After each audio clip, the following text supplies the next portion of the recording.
How y'all doing this evening? Y'all hear me good? All right. Can I tell y'all a story real quick? So a couple of months ago, I actually got a call from one of my clients. He simply wanted me to do one thing, have a conversation with his sister. Her and her husband were having a back and forth. They needed to put some life insurance in place because they didn't have any. In the midst of the conversation, we came to the conclusion that they probably needed about $1 million worth of life insurance.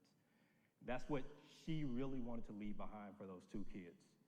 They got 2 adult sons, some property and all of those things, and to take care of everything, that's about what it was going to cost. The husband looked at me and he said, "I'm not leaving nothing for them suckers." Really? I would much rather just spend that money on me and you while I'm still here and let them deal with the rest when they get done. The room went absolutely silent. And deep down, I could feel for both of them. You see, she's a mom trying to make sure that her boys are taken care of. And he's a dad that knows his sons and know that they're not responsible enough to have $1 million in cash. How do we deal with that? How do we address that issue? I've seen that before. 2014, I'm helping a lady in a nursing home. We're filling out Medicare paperwork, and I'm realizing that this is taking a long time, a lot longer than normal. She's just needing somebody to spend time with her.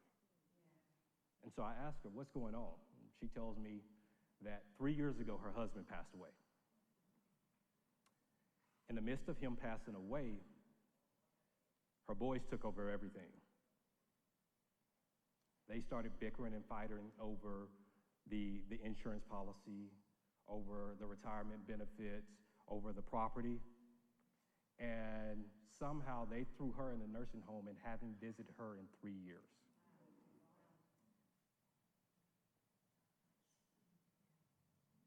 Now, let me ask you, does that sound like inheritance? Because the Bible says that a good man leaves an inheritance for his kids' kids. Kids, right? And grandkids. So that's 2 generations, right? 2 generations, not just one. I don't think that's what they were talking about. I don't think that's the inheritance that God outlined for us. But I see this so often. So many of us focus on just the finances. But God outlined specifically for us what it actually looks like to truly have an inheritance. Late 2024, I actually started a journey.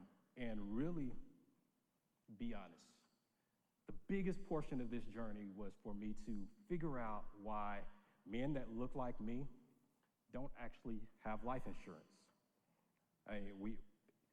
Statistically, we have the lowest rates of life insurance across the country, right? And so I started surveying men all across the country. And in the midst of my survey, it's like something's missing. Something is missing. And I just put it to the side. And then in, November of last year, I get a text from my guy Ty that's out in the audience, and he says that, "Hey, in January, I am going to start a group. This is going to be a group of men that just hold each other accountable. And one of the things that I want us to do in this group is read our Bible." So I did. And in reading the Bible, I really, really started having a deep understanding of Proverbs. And Proverbs helped me understand that every man, and when I say man, I mean people, right? Every person every one of us, we want essentially three things. We want a stable life. We want our kids to be secure. And we want our grandchildren to thrive. So how do we do that? In studying people and studying Proverbs, I realized that there are four things, just simply four things that we need to do. But if even one of those things is not in place, we get into a position where the stability that we're looking for, it's no longer there. And I don't know if you guys have ever stood or sat on a chair that doesn't have all the legs in place. Eventually,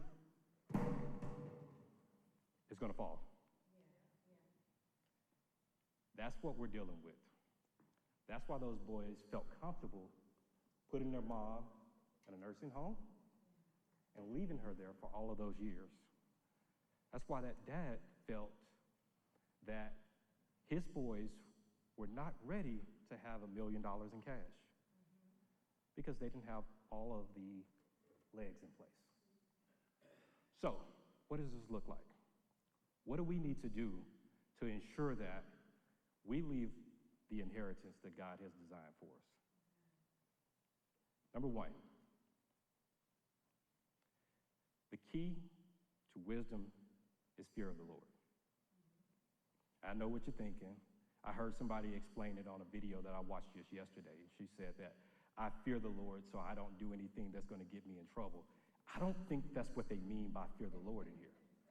I think fear the Lord means reverence. I think it means relationship. I think it means like me and my daughter have a great relationship.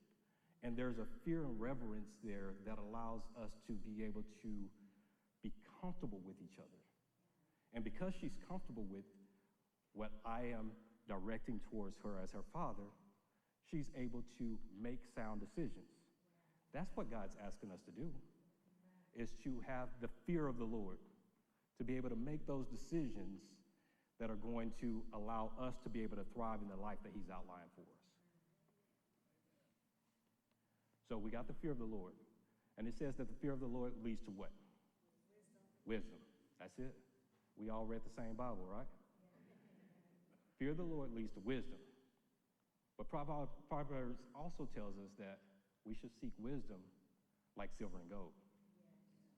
It's more important than the finances. If we have wisdom, we're able to discern and make more sound decisions. And that decision-making process allows us to be able to thrive in whatever God is leading us to. It allows us to see where to move, when to move, how to move. So we know we have two legs up front, right? We got the fear of God. We got wisdom. Number 3 is discipline. Raise your hands for me. If you are like me and you went through a fast in January and they told you don't have any sugar and you couldn't not put the sugar in your coffee because you got to have that sweet coffee, right? Anybody else? No, just me? Okay, it's okay. All right. So we understand that discipline is absolutely necessary for every part of our life. And we all lack it in some part. Nobody's exempt from that.